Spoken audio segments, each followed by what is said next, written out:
అందరికీ నమస్కారం అండి. తెలుగు స్టోరీ బుక్ ఛానల్కి స్వాగతం.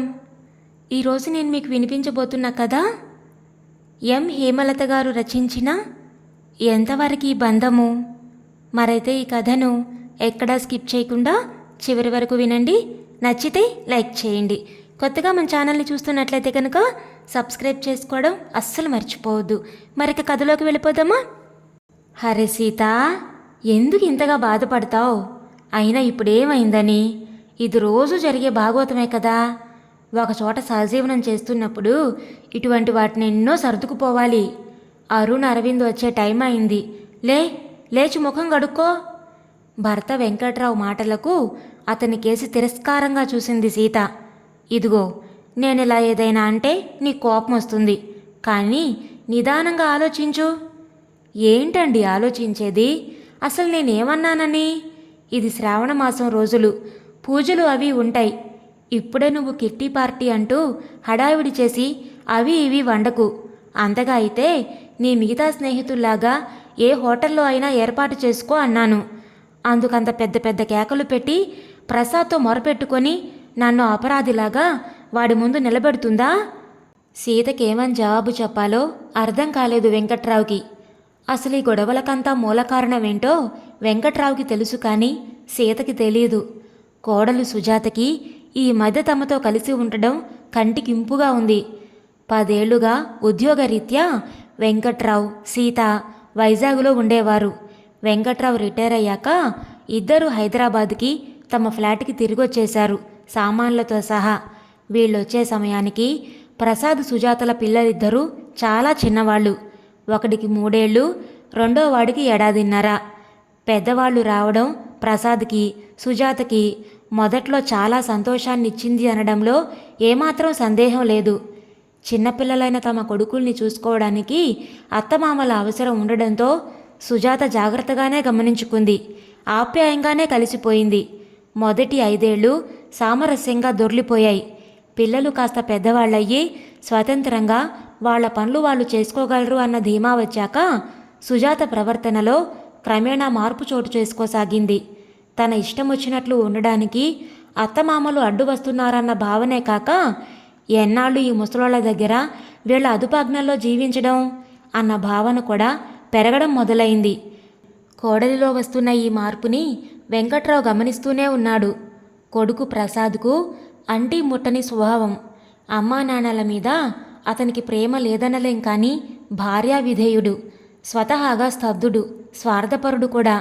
తన వరకు జరిగిపోతూ ఉంటే ఏదీ పట్టనట్టు తప్పించుకు తిరిగే స్వభావం. ఈ 5 ఏళ్లలో కొడుకు కోడళ్లలో అమ్మా నాన్నలైన తమ పట్ల నివురుగప్పిన నిప్పులా రాజుకుంటున్న అవిధేయత, అసంతృప్తి వెంకట్రావు గమనిస్తూనే ఉన్నాడు.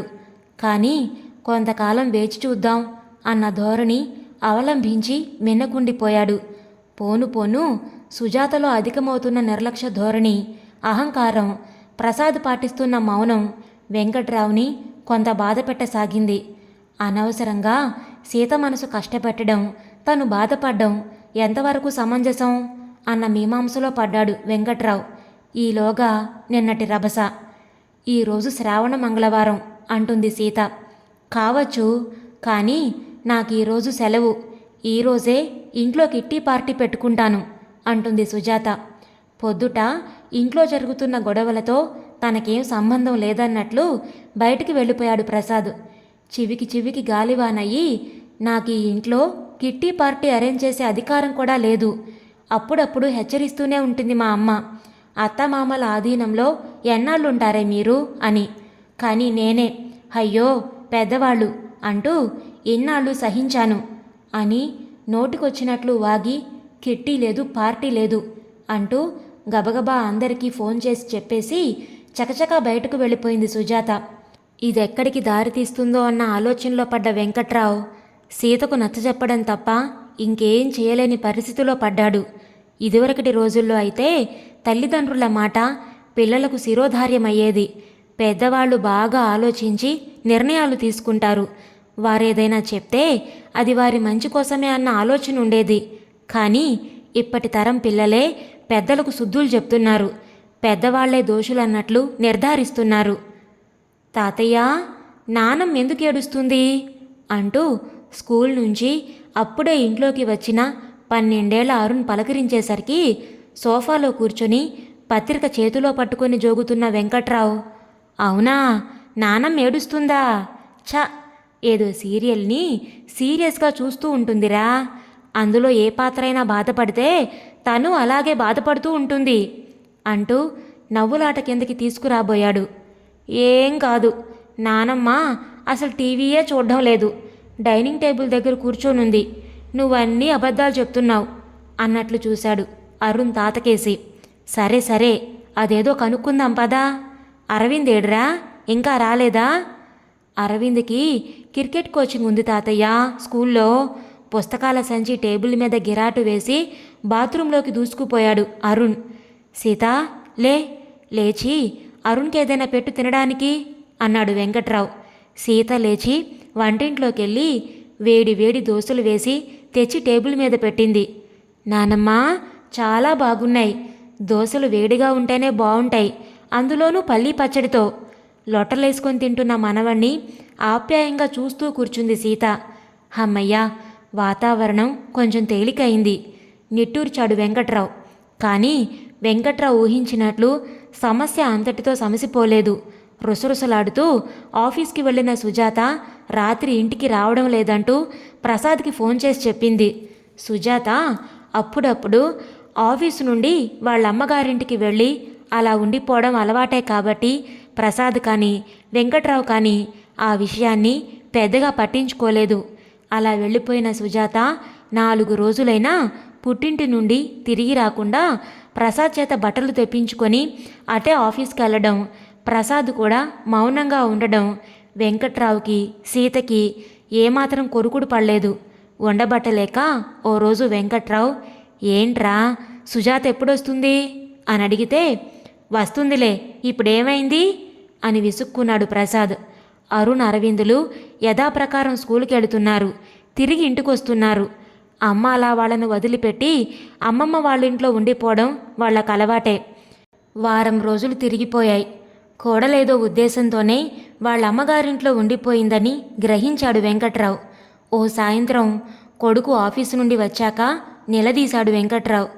సుజాత ఎన్నాళ్ళలా అక్కడే అమ్మగారింట్లో ఉంటుంది అని వెంకట్రావు గట్టిగా అడగడంతో అసలు విషయం బయటపెట్టాడు ప్రసాద్.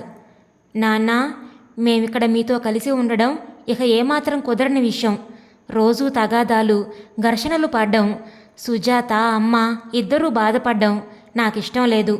మా ఆఫీస్ దగ్గరే ఒక కొత్త ఫ్లాట్ చూసుకున్నాం, అందులోకి షిఫ్ట్ అయిపోతున్నాం.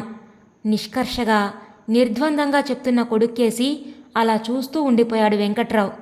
దిగ్భ్రాంతి నుండి తేరుకున్న వెంకట్రావు, అయ్యో అయ్యో అదేంట్రా అంటున్న సీతను, నువ్వు ఊరుకో అంటూ వారించి, అలాగా, మంచిది నాయనా, మీ అమ్మ బాధపడ్డం అన్న విషయం పక్కన పెట్టు, నేనింకా బ్రతికే ఉన్నాను. మీ అమ్మ బాధపడకుండా చూసుకోవడం ఎలాగో నాకు తెలుసు గంభీరంగా అంటూ ఆ ప్రస్తావనని అక్కడితో తుంచేశాడు. సీత మాత్రం, వాళ్ళిద్దరూ ఆఫీస్కి వెళ్ళిపోతే పిల్లల్ని ఎవరు చూస్తారు? అందులోనూ ఆఫీస్ దగ్గర ఇల్లంటే పిల్లల స్కూల్కి దూరం అయిపోదు అంటూ బాధపడింది. పిచ్చి సీత, ఎంత అమాయకురాలివి. పిల్లలిద్దరూ పెద్దవాళ్ళయ్యారు, వాళ్ళ సంగతి వాళ్ళు చూసుకునే వయసు వచ్చింది పిల్లలకి. అయినా వాళ్ళ తల్లిదండ్రులకు లేని ఆలోచన నీకెందుకు అంటూ సమాధానపరిచాడు. ప్రసాద్ తాము వేరు వెళ్ళిపోతున్నామని వెంకట్రావుకి తెగేసి చెప్పిన మరుసటి రోజు సుజాత ఏమీ జరగనట్లు ఇంటికొచ్చేసింది. వెంకట్రావుకు సీతకు మాత్రం సుజాత చేష్టలకు మనసులు విరిగిపోయాయి. వెంకట్రావు గుంభనంగా ఉండిపోయాడు.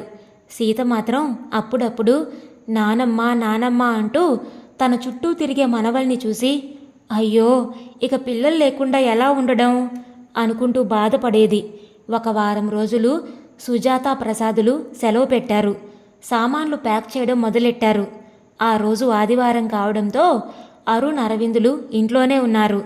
12 ఏళ్ల అరుణ్ కన్నా 10 ఏళ్ల అరవింద్కి తాతా నాన్నమ్మల దగ్గర మాలిం ఎక్కువ. అరుణ్కి కొంతవరకు అర్థమైంది, అమ్మా నాన్నలు వేరే ఇంటికి షిఫ్ట్ అవుతున్నారని. పాతొక రోత, కొత్తొక వింత. కొత్త ఇల్లు అని వినగానే బోల్డు సంతోషపడిపోయాడు అరవింద్. నాన్నా, నానమ్మ తాతయ్యల బీరువాలు, పుస్తకాల షెల్ఫులు అన్నీ కూడా సర్దాలి కదా. తాతయ్య, మీరు కూడా అన్నీ సర్దుకోండి అన్నాడు. లేదురా, మేము రావడం లేదు, ఈ ఇంట్లో ఇక్కడే ఉండిపోతున్నాం అన్నాడు వెంకట్రావు అరవింద్ని దగ్గరికి తీసుకుంటూ. ఎందుకు అమాయకంగా అన్నాడు అరవింద్. ఇది మా ఇల్లురా, మీరు మీ ఇంటికి వెళుతున్నారు కొంచెం కటువుగానే అన్నాడు వెంకట్రావు అక్కడే ఉన్న కొడుకు చెవిలో పడే విధంగా. మా ఇల్లు మీ ఇల్లా అన్నయ్య, తాత ఏదో అంటున్నారు అరుణ్ దగ్గరికి పరిగెత్తాడు అరవింద్. నిదానంగా హోంవర్క్ చేసుకుంటున్న అరుణ్, నిజమే అరవింద్, అమ్మా నాన్నలు వాళ్ళింటికి వెళుతున్నారు అన్నాడు. మరి మనం దిగాలుగా అన్నాడు అరవింద్. అరవింద్కి పాపం ఏమీ పాలు పోవడం లేదు. అటుగా వచ్చిన సుజాత, అరుణ్, నీకెప్పుడనంగా చెప్పాన్రా నీ పుస్తకాలు తమ్ముడివి త్వరగా సర్దమని. ఇంకాసేపట్లో సామాన్లు తీసుకెళ్లేందుకు ప్యాకర్స్ అండ్ మూవర్స్ వ్యాన్ వస్తుంది అంది కొంచెం కోపంగా. చెప్పావు కానీ అమ్మా, నేను మాత్రం రావడం లేదు అన్నాడు అరుణ్ పుస్తకంలో నుంచి తలెత్తకుండానే. అన్నయ్య రాకుంటే నేనూ రాను అంటూ అరుణ్ణి కావలించుకున్నట్లు కూర్చుండిపోయాడు అరవింద్. పిల్లల మాటలకి కంగు తిన్న సుజాత, చూశారా, నేను చెప్తే మీరు నమ్మలేదు. పిల్లలిద్దరిని మాయ చేసి మన మాటలు వినేయకుండా చేశారు మీ అమ్మా నాన్నలు అంది. ఏంట్రా అంటున్నావు? వేలడంత లేవు. మేం మీతో రావడం లేదంటూ ఎంత ధైర్యంగా చెప్తున్నావు? మీ నిర్ణయాలు మీరే తీసుకునేంత పెద్దవాళ్ళైపోయారా? కోపంగా కొట్టడానికి వస్తున్న తండ్రికేసి తలెత్తి చూశాడు అరుణ్ నదురు బెదురు లేకుండా. ప్రసాద్, పిల్లల్నేమీ అనకు, ఏదో తెలియక అలా అంటున్నారు. నాన్న అరుణ్, తప్పురా. పెద్దవాళ్ళైన మీ అమ్మా నాన్నలు ఎలా చెప్తే అలా నడుచుకోవాలి. వాళ్ళు మిమ్మల్ని విడిచిపెట్టి ఎలా వెళతారా? మిమ్మల్ని చూడకుండా ఎలా ఉండగలర్రా? అలాగా తాతయ్య, అయితే మా అమ్మా నాన్న కూడా అందరికన్నా పెద్దవాళ్ళైన మీరు చెప్పినట్లు నడుచుకోవాలి కదా. మీరు మాత్రం మీ కొడుకుని, అదే మా నాన్నని చూడకుండా ఉండగలరా తాతయ్య? అన్నయ్య అరుణ్ మాటల్లోని వాస్తవ పరిస్థితిని కొంతవరకు అర్థం చేసుకున్న అరవింద్, అమ్మో, నానమ్మ తాతయ్య లేకుండా నేను అసలు ఉండలేను అంటూ సీతను అతుక్కుపై కూర్చున్నాడు. చిన్నపిల్లల మాటలకు చేష్టలకు సమాధానం వెతుక్కుంటూ పెద్దలు నిశ్చేష్టులయ్యారు. గేటు బయట ప్యాకర్స్ అండ్ మూవర్స్ వారి హారన్ మోగుతూనే ఉంది. ఇదండి ఈరోజు కథ. ఈ కథను గురించిన మీ విలువైన అభిప్రాయాలను కామెంట్స్లో తప్పకుండా తెలియచేయండి.